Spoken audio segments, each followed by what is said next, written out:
Hi friends, எல்லாருக்கும் வணக்கம். எல்லாரும் எப்படி இருக்கீங்க? ரொம்ப நாளைக்கு அப்புறமா உங்கள் எல்லாரு கூடயும் பேசுகிற மாதிரி இருக்குது. ஏன்னா ஒரு லாங் பிரேக் ஆயிடுச்சு அப்படின்னு தான் சொல்லணும். ஸோ உங்கள் எல்லாருக்கும் இந்த டேஸ் எப்படி போச்சு அப்படின்னு சொல்லுங்கள். ஏன்னா இடையில நிறைய ஃபங்க்ஷன்ஸ் வந்திருக்கும், அதுக்கப்புறம் ஃபெஸ்டிவல்ஸ் வந்துச்சு.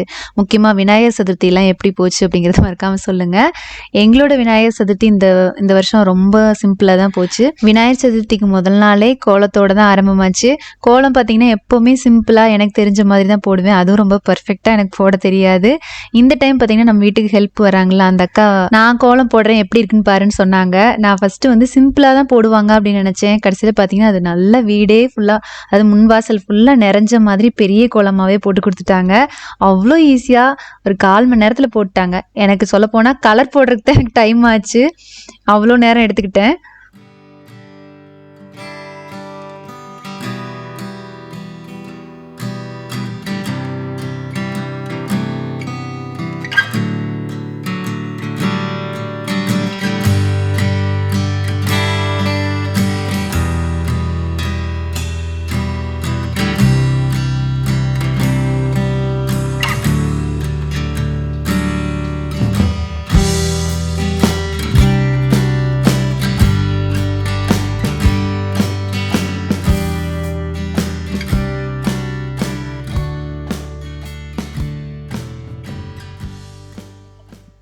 அன்றைக்கி பசங்க 2 பேருக்குமே லீவு அப்படிங்கிறனால காலையில் கொஞ்சம் லேட்டாக தான் எழுந்திரிச்சாங்க. அதனால் அவங்களாம் எந்திரிக்க விட்டு எல்லாருமே சேர்ந்து சாமி கும்பிட்டுக்கலாம் அப்படின்ட்டு நான் வந்து ஒன்று ஒன்றா ரெடி பண்ண ஆரம்பிச்சிட்டேன். சக்கரை பொங்கல் ஃபஸ்ட்டு வச்சேன். அதுக்கப்புறமா சாம்பார், ரசம், சாப்பாடு அதெல்லாம் வச்சாச்சு.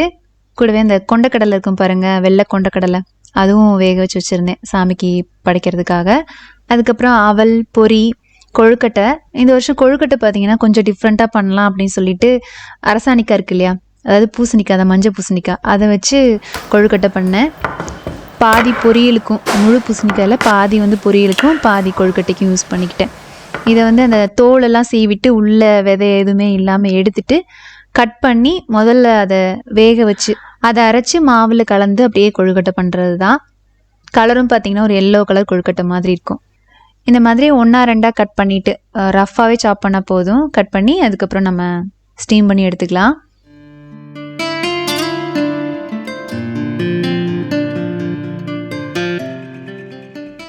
இது வெந்துட்டுருக்க இந்த டைமில் பாதி பூசணிக்காய் அதையும் கட் பண்ணி பொரியல் பண்ணிடலாம் அப்படின்னு சொல்லிட்டு ரெடி பண்ணிகிட்டு இருந்தேன். அன்றைக்கி மத்தியானம் பார்த்திங்கன்னா சாமி கும்பிட்றதுக்கு அத்தை ஃபேமிலியும் வரேன் அப்படின்னு சொல்லியிருந்தாங்க. அதனால் எல்லோரும் சேர்ந்து சாமி கும்பிட்ற மாதிரி தான் இருந்துச்சு. கொஞ்சம் சாப்பாடு எல்லாமே சேர்த்து தான் வச்சேன்.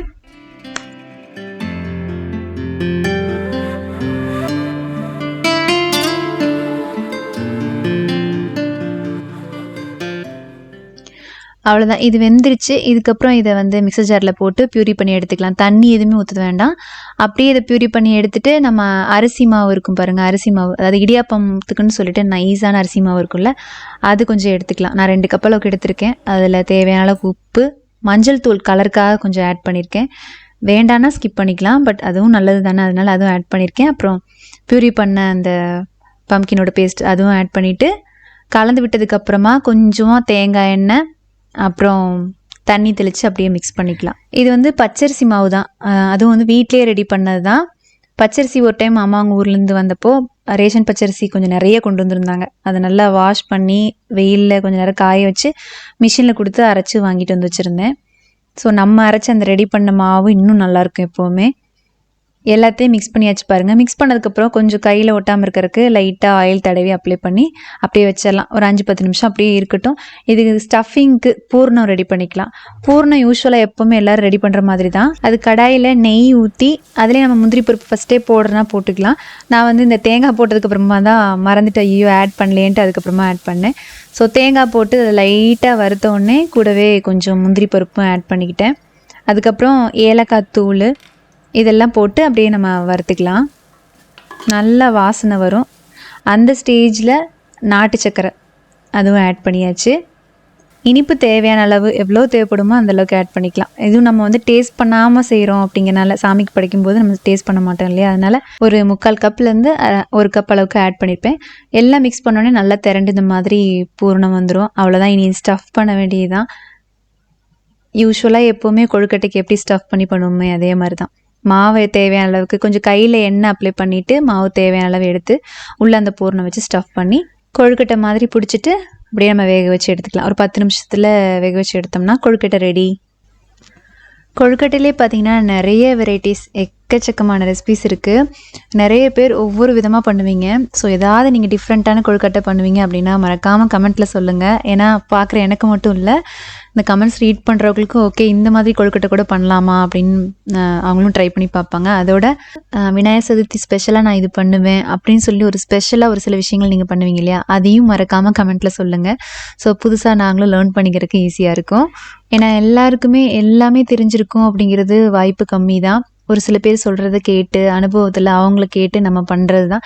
நானுமே பார்த்திங்கன்னா நிறைய விஷயங்கள் மாற்றிருக்கேன். அதாவது இப்படி பண்ணணும் அப்படி பண்ணணும், எனக்கு கமெண்ட்ஸில் ஒரு சில சஜஷன்ஸ் வரும், அதை வச்சு நான் நிறைய சேஞ்ச் பண்ணியிருக்கேன். ஸோ அது மாதிரி தான் எனக்கு தெரிஞ்ச விஷயங்களை நானும் உங்கள் கூட ஷேர் பண்ணிக்கிறேன். நீங்களும் உங்களுக்கு தெரிஞ்ச விஷயங்களை கமெண்ட்ஸில் ஷேர் பண்ணிக்கோங்க.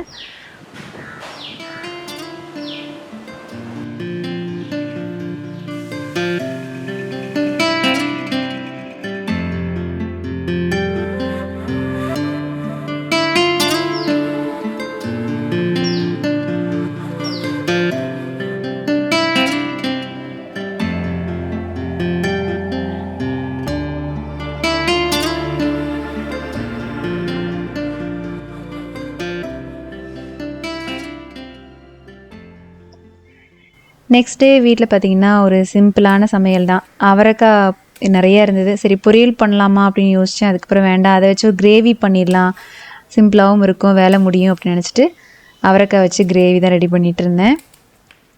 எப்போவுமே அவரைக்காய் அப்படின்னா பொரியல் இல்லைன்னா சாம்பாரில் போடுவேன், அந்த மாதிரி தான் யூஸ்வலாக பண்ணுறது. ஸோ இந்த டைம் கொஞ்சம் சப்பாத்தி அப்புறம் தோசை அதுக்கெலாம் தொட்டுக்கிற மாதிரி நல்லா கெட்டியாக ஒரு கிரேவி பண்ணலாம் அப்படின்னு ரெடி பண்ணிகிட்டு இருந்தேன். இந்த மாதிரி அவரைக்காய் எல்லாத்தையும் கட் பண்ணி எடுத்துக்கலாம். இதுக்கு ஒரு மசாலா பேஸ்ட், வேற ஒன்றும் இல்லை, தேங்காய் பேஸ்ட் தான். அதுக்கு வந்து தேங்காய் கொஞ்சம் எடுத்துக்கிட்டேன். அதுக்கப்புறம் சோம்பு, ஜீரகம், மிளகு, அப்புறம் கொஞ்சம் கசகசா, அதுக்கப்புறம் அந்த கிரேவியோட திக்னஸ்க்காக முந்திரி பருப்பு, ஒரு 5-6 முந்திரி பருப்பு, தேவையான அளவுக்கு தண்ணி ஊற்றி நல்லா இது ஒரு ஃபைன் பேஸ்ட்டாக இதை நம்ம அரைச்சி எடுத்து வச்சுக்குவோம். அதுக்கப்புறம் கடாயில் எண்ணெய், தேங்காய் எண்ணெய் தான் ஊற்றிருக்கேன். தாளிப்புக்கு கொஞ்சம் கடுகு, உளுத்தம்பருப்பு இதெல்லாம் போட்டு தாளித்ததுக்கப்புறமா சோம்பு போட்டுக்கலாம். இதுக்கப்புறம் சின்ன வெங்காயம் போட்டு தாளிச்சிக்கலாம். நான் இதில் சின்ன வெங்காயம் மட்டும்தான் போட்டிருக்கேன். நீங்கள் பெரிய வெங்காயம் வேணுனாலும் அதை ஆட் பண்ணிக்கலாம். சின்ன வெங்காயம் போட்டோம்னா கிரேவி வந்து இந்த இனிப்பு சுவையாக இல்லாமல் நல்லாயிருக்கும் சாப்பிட்றதுக்கு, அதனால தான் அது நிறைய போட்டிருக்கேன். இது வதங்கும் போதே கருவேப்பிலை சேர்த்து வதக்கிக்கலாம். அதுக்கப்புறம் இஞ்சி பூண்டு நல்லா தட்டி இந்த மாதிரி ஆட் பண்ணியிருக்கேன். நீங்கள் பேஸ்ட்டாக அரைச்சி போடுறனாலும் போட்டுக்கலாம், நான் தட்டி போட்டோம்னா ஒரு நல்ல வாசனை வரும், அதனால் அப்படி போட்டுக்கிட்டேன். அதுக்கப்புறம் ஒரு 2 பெரிய தக்காளி அதையும் கட் பண்ணி சேர்த்துக்கலாம்.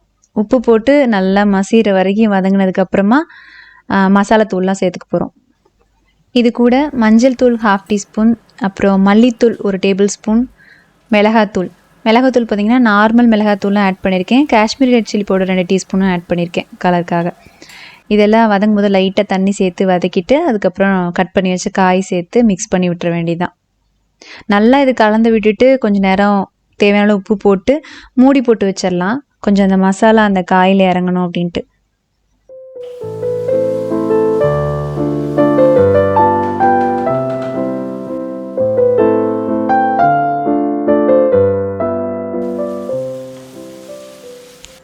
காய் கொஞ்சம் சுருண்டு வதங்கினதுமே அரைச்சி வச்ச பேஸ்ட் ஆட் பண்ணிக்கிறேன். அப்புறம் தேவையான அளவு தண்ணி ஊற்றி மிக்ஸ் பண்ணி இதை கொதிக்க விட வேண்டியதான். இந்த கிரேவியை நல்லா திக் கிரேவியாக இருந்தால் நல்லாயிருக்கும் சாப்பிட்றதுக்கு. இது அன்றைக்கி இந்த கிரேவி பார்த்திங்கன்னா தோசைக்கு தான் சைட் டிஷ்ஷாக ரெடி பண்ணேன். சப்பாத்திக்கு பண்ணியிருந்தாலும் சூப்பராக இருந்திருக்கும் அப்படின்னு சொல்லிட்டு சாப்பிட்டு பார்த்ததுக்கப்புறமா தோணுச்சு.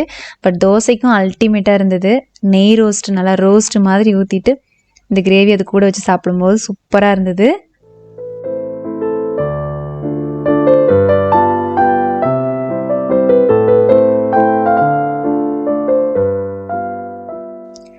இப்போ இந்த கிரேவியில் பார்த்திங்கன்னா நல்ல எண்ணெய் பிரிஞ்சு வந்து ரெடி ஆகிடுச்சு பார்த்திங்களா, அவ்வளோதான் ரெடி ஆயிடுச்சு.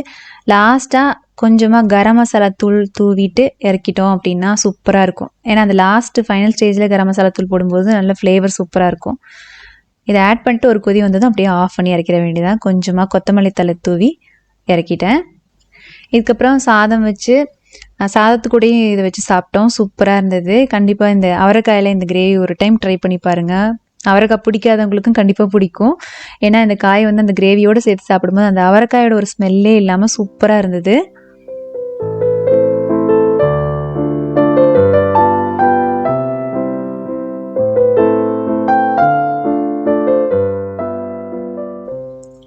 இனி நெக்ஸ்ட் டே காலையில் நேரமே பார்த்தீங்கன்னா ஒரு உறுதி பேச்சு ஃபங்க்ஷன் இருந்தது. அதுக்கு சில்க் சாரீ தான் வேர் பண்ணிட்டு போகலான்ட்டு ப்ரீப்ளீட் எடுத்து வச்சுட்டு இருந்தேன்.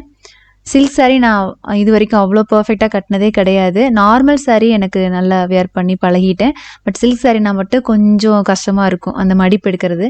ஸோ இந்த டைம் பார்த்தீங்கன்னா சில்க் சாரீ நானே வேர் பண்ணி பார்க்கலாம் அப்படின்னு சொல்லிட்டு ட்ரை பண்ணி பார்த்தேன். பர்ஃபெக்டாக வந்தது.